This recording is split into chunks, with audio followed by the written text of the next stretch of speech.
माता पार्वती के 3 प्रश्न। पहला, कौन सी स्त्री समय से पहले विधवा हो जाती है? दूसरा, कौन सी स्त्री को जीवन में कभी सुख नहीं मिलता है?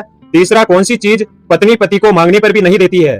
एक बार भगवान शिव कैलाश पर्वत पर बैठे थे तो माता पार्वती भगवान शिव से मिलने के लिए जाती है और कहने लगती है, प्रभु जब मैं आपसे मिलने के लिए आ रही थी तो मेरी नजर मृत्यु लोक पर पड़ी। वहाँ मैंने क्या देखा कि 3 स्त्रियां जो आपस में सहेली थी, उनमें से 2 स्त्रियां विधवा होकर के दुखी जीवन जी रही थी, जबकि एक स्त्री सुहागिन होकर के अपने पति के साथ सुखी जीवन जी रही थी। प्रभु यह बात मेरी समझ में नहीं आई, इसलिए मेरे मन में 3 प्रश्न गूंजने लगे। अब मैं आपसे यह चाहती हूँ कि आप मेरे तीनों प्रश्नों के उत्तर देकर के मुझे संतुष्ट करने की कृपा करें। इस प्रकार माता पार्वती की बात को सुनकर के भगवान शिव कहते हैं, पार्वती तुम मुझे अपने तीनों प्रश्न बताओ, मैं तुम्हें तुम्हारे प्रश्नों के उत्तर देकर के पूरी तरह संतुष्ट करने का प्रयास करूंगा। अब माता पार्वती कहती है, प्रभु मेरा पहला प्रश्न है, कौन सी स्त्री समय से पहले विधवा हो जाती है? मेरा दूसरा प्रश्न है, कौन सी स्त्री को जीवन में कभी सुख नहीं मिलता? और मेरा तीसरा प्रश्न है, कौन सी चीज ऐसी है जो एक पत्नी अपने पति को मांगने से भी नहीं देती? इस प्रकार माता पार्वती के प्रश्न सुनकर के भगवान शिव कहने लगे, पार्वती तुम जिन स्त्रियों की बात कर रही हो उनमें से 2 स्त्रियां विधवा होकर के अपना दुखी जीवन जी रही है और वहीं पर एक स्त्री सुहागिन होकर के अपने पति के साथ में अपना सुखी जीवन जी रही है। तुम जानना चाहती हो आखिरकार ऐसा क्यों है? तो मैं तुम्हें एक छोटी सी कहानी सुनाता हूँ। इस कहानी को बहुत ही ध्यान से सुनना। आधी अधूरी कहानी सुनने वालों को आधा अधूरा ही ज्ञान प्राप्त होता है, जो जीवन में कभी काम नहीं आता, क्योंकि तुम्हारे तीनों प्रश्नों के उत्तर इस छोटी सी कहानी में समाये हुए हैं। इस कहानी को यदि तुमने ध्यान से सुना तो तुम्हारे तीनों प्रश्नों के उत्तर तुम्हें अवश्य मिलेंगे और तुम्हें संतुष्टि प्राप्त होगी। माता पार्वती कहती है, प्रभु मैं आपकी बात से सहमत हूँ, आप कहानी शुरू करो, मैं कहानी को पूरे मन से सुनूंगी और जब तक आप कहानी बोलेंगे तब तक मेरा मन किसी दूसरे स्थान पर नहीं जाएगा।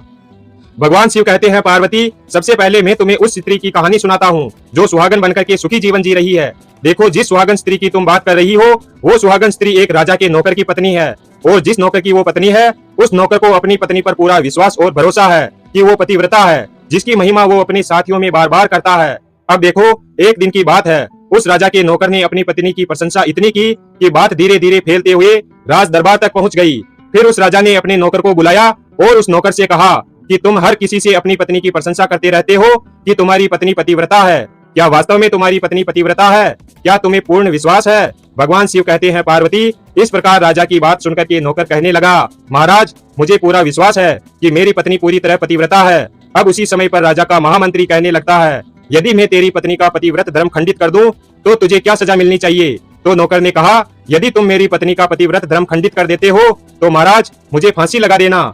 तो वो राजा का नौकर भी मंत्री से कहता है, महाराज यह मेरी पत्नी का पतिव्रत धर्म खंडित नहीं कर पाए तो इनको सजा क्या मिलनी चाहिए? तो राजा ने कहा, मंत्री को भी फांसी की सजा दी जाएगी। भगवान शिव कहते हैं, पार्वती इस प्रकार मंत्री ने स्वीकार कर लिया और नौकर से पूछा कि क्या वस्तु लाऊं जिससे तू माने कि मैं तेरी पत्नी का धर्म खंडित करने में सफल हुआ? तो नौकर ने कहा, मंत्री यदि तुम मेरे घर से जाकर के मेरे विवाह के समय पर मुझे एक पटका मिला था और एक कटार मिली थी जो दुल्हे को देते हैं, वो मेरी पत्नी ने बहुत ही संभाल के रखी है, जो सुहाग की निशानी मानी जाती है। यदि पटका और कटार लाकर तू मुझे दिखा दे तो मैं मान जाऊंगा कि मेरी पत्नी का धर्म तूने पूरी तरह नष्ट कर दिया है। अब भगवान शिव कहते हैं, पार्वती शर्त स्वीकार हो जाने के बाद में वो मंत्री शहर में जाता है और एक दूती से जाकर मिलता है। वो दूती एक दूसरे से भिड़ाने का काम करती थी और जो काम कोई नहीं करता था उस काम को करने में वह सक्षम थी। फिर इस प्रकार उस मंत्री ने उस दूती को अपने स्वार्थ के लिए बुलाया और दूती से कहा, देखो इस नाम का एक व्यक्ति है, उससे मेरी शर्त लगी है। और फिर उसने उस शर्त के बारे में उस दूती को सारा कुछ बता दिया।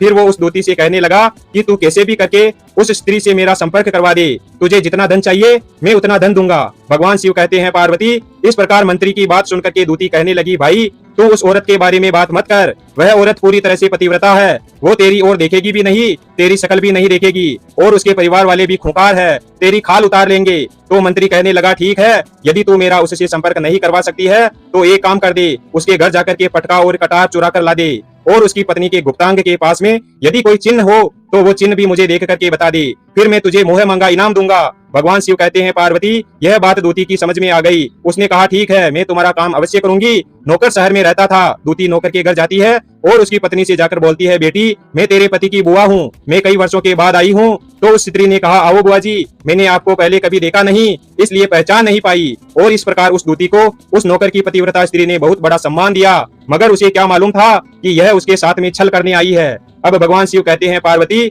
इस प्रकार वो दूती उस पतिव्रता स्त्री के साथ में 2 दिन तक रुकी। जिस समय वो स्त्री स्नान करने लगी तो दूती उठ करके उस पतिव्रता स्त्री की कमर मलने लगी। उस पतिव्रता स्त्री ने बहुत मना किया, फिर भी वो दूती नहीं मानी और कहने लगी, मुझे तो बेटी से भी प्यारी लगती हो तुम, मना मत करो। काफी दिनों के बाद में मेरी तुम्हारी मुलाकात पहली बार हुई है। अब ऐसा कह करके वो दूती मुंह पर हाथ फेरने लगी। फिर आंखों को धोने के बहाने से उस दूती ने उस पतिव्रता स्त्री की आंखों में पानी मार दिया और उस स्त्री की आंखें बंद हो गई।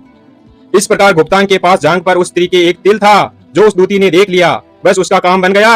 उधर स्नान करने के बाद जब वो पतिव्रता स्त्री रसोई में खाना बनाने गई तो दूती को मौका मिल गया और उसने पटका और कटार उस नौकर के घर से चुरा लिए और वहां से चुपके से भाग गई और जाकर के दूती से वह पटका और कटार मंत्री को दे दिए और उस पतिव्रता स्त्री के जांघ पर तिल के निशान भी बता दिए। भगवान शिव कहते हैं पार्वती, फिर वो मंत्री पटका और कटार लेकर सीधा राजा के दरबार में पहुंचा और राजा से जाकर कहा, महाराज मैंने नौकर की पत्नी के पास में 2 दिन बिताए और यह पटका और कटार उसी के हाथों से लेकर आया हूँ। फिर तो राजा ने दरबार लगाया और नौकर को बुलाया तथा महामंत्री से सभा में पटका और कटार नौकर को दिखाने के लिए कहा। फिर राजा की आज्ञा पाकर मंत्री ने उस नौकर को पटका और कटार दिखाई और उसकी पत्नी की जांघ पर तिल भी बताया तो नौकर मान गया कि वास्तव में आज मेरी पत्नी ने अपना पतिव्रत धर्म पूरी तरह से भंग करवा लिया। भगवान शिव कहते हैं पार्वती, फिर तो राजा ने फांसी का दिन 15 दिन बाद रख दिया और कहा नौकर को 15 दिन के बाद फांसी पर चढ़ाया जाएगा। और इस प्रकार नौकर से उसकी अंतिम इच्छा पूछी तो नौकर ने कहा, मैं अपनी पत्नी से अंतिम बार मिलना चाहता हूँ। भगवान शिव कहते हैं पार्वती, इस प्रकार राजा ने उस नौकर को आज्ञा दे दी कि ठीक है, तुम अपनी पत्नी से मिल सकते हो। फिर नौकर अपने घर गया और अपनी पत्नी से कहा कि तुमने मेरे साथ में बहुत बड़ा धोखा किया। मैंने तुम्हारे विश्वास पर मंत्री से ऐसी शर्त लगाई थी कि राजा के दरबार में राजा के सामने मैंने कहा था कि मेरी पत्नी का पतिव्रत धर्म कोई नष्ट कर दे तो मुझे फांसी लगा देना। अब मुझे 15 दिन के बाद फांसी लगा दी जाएगी। मेरे साथ विश्वासघात करके तुमने ठीक नहीं किया। भगवान शिव कहते हैं पार्वती, उस पतिव्रता स्त्री ने अपने नौकर पति को सारी बात बताई मगर उसे विश्वास नहीं हुआ और पुनः वो राजा के दरबार में पहुंच गया। फिर उसे कैद में डलवा दिया गया। अब उधर नौकर की पतिव्रता पत्नी ने परमात्मा को याद किया और राजा के दरबार में गई और राजा से नाच दिखाने की आज्ञा मांगी। भगवान शिव कहते हैं पार्वती, उधर नौकर की पतिव्रता पत्नी ने परमात्मा को याद किया और अपना भेष बदलकर राजा के दरबार में गई और राजा से नाच दिखाने की आज्ञा मांगने लगी क्योंकि वो स्त्री बहुत ही सुंदर थी और उधर राजा शौकीन थे। इसलिए राजा ने आज्ञा दे दी कि सभी मंत्री संतरी आदि उपस्थित होकर के इस सुंदरी का नाच करवाने की पूरी व्यवस्था करें। भगवान शिव कहते हैं पार्वती, फिर तो सब मंत्री महामंत्री राजा आदि दरबार में उपस्थित हुए। फिर उस नौकर की पत्नी ने जब नाचना शुरू किया तो राजा को उस स्त्री का नाच बहुत ही सुंदर लगा। फिर राजा ने कहा, तुम मुझसे क्या मांगना चाहती हो? तुम जो भी मांगोगी मैं तुम्हें वही दूंगा। भगवान शिव कहते हैं पार्वती, फिर उस नौकर की पतिव्रता स्त्री ने कहा, महाराज आपकी सभा में मेरा चोर है जिसने मेरे रुपए लिए थे मगर आज तक वापस नहीं दिए, उसे फांसी की सजा दे दीजिए। अब राजा ने कहा, ठीक है, बताओ मेरे दरबार में तुम्हारा चोर कौन है, उसका नाम क्या है, मैं उसको फांसी की सजा अवश्य दूंगा। भगवान शिव कहते हैं पार्वती, फिर उस नौकर की पतिव्रता स्त्री ने कहा, महाराज आपका मंत्री मेरा चोर है, आप इसको फांसी की सजा दे दीजिए। अब उधर जैसे ही मंत्री ने सुना कि ये सुंदरी मुझे अपना चोर बता रही है तो मंत्री कहने लगा कि महाराज मैं कसम खाकर कहता हूँ कि मैंने इसका कभी कुछ नहीं चुराया, मैंने इसको कभी आज तक देखा ही नहीं, तो मैं इसकी चोरी कैसे कर सकता हूँ, मैंने आज तक इसकी शक्ल ही नहीं देखी है। अब भगवान शिव कहते हैं पार्वती, जैसे ही मंत्री ने कहा कि मैंने इस सुंदरी की शक्ल आज तक नहीं देखी है तो वो सुंदरी कहने लगी कि महाराज यदि यह मंत्री मुझे जानता नहीं है तो आप इससे ये पूछिए कि यह पटका और कटार कहाँ से लाया था। मैं उस नौकर की पत्नी हूँ जो आपके यहाँ नौकरी करता है और आप मेरे निर्दोष पति को फांसी पर चढ़ाने वाले हैं। अब मैं आपको पूरी कहानी सुनाती हूँ। ये जो आपका मंत्री है इसने मेरे पास में अपनी एक दूती को भेजकर मेरी जांघ के तिल का पता लगाया और उसने ही यह पटका और कटार चुरा करके इसको लाकर दे दी। और आपके मंत्री के द्वारा भेजी गई दूती जब मेरे घर पर आई थी तो उसने मुझसे कहा कि वह मेरे पति की बुआ है, वो पहली बार आई थी इसलिए मैं उसको पहचान न सकी। और महाराज इस प्रकार मैंने उस स्त्री को अपने यहाँ पर बहुत बड़ा सम्मान दिया और अपने यहाँ पर ठहरने की व्यवस्था की। भगवान शिव कहते हैं पार्वती, इस प्रकार उस नौकर की पतिव्रता स्त्री की बात को सुनकर के राजा ने दूती को बुलाया। फिर उस दूती ने राजा को सारी सच्चाई बताई। फिर राजा ने उस नौकर को छोड़ दिया और मंत्री को फांसी पर चढ़ा दिया। भगवान शिव कहते हैं पार्वती, इस प्रकार उस नौकर की पतिव्रता स्त्री ने अंत में राजा से कहा, महाराज मैं अपने पति से बहुत प्यार करती हूँ, मैं एक चरित्रवान स्त्री हूँ, कभी भी अपने पति का नाम तक अपने मुंह से नहीं लेती हूँ। अब भगवान शिव कहते हैं पार्वती, मेरी कहानी पूरी हुई, अब तुम अपने तीनों प्रश्नों के उत्तर सुनो। तुम्हारा पहला प्रश्न था कि कौन सी स्त्री समय से पहले विधवा हो जाती है।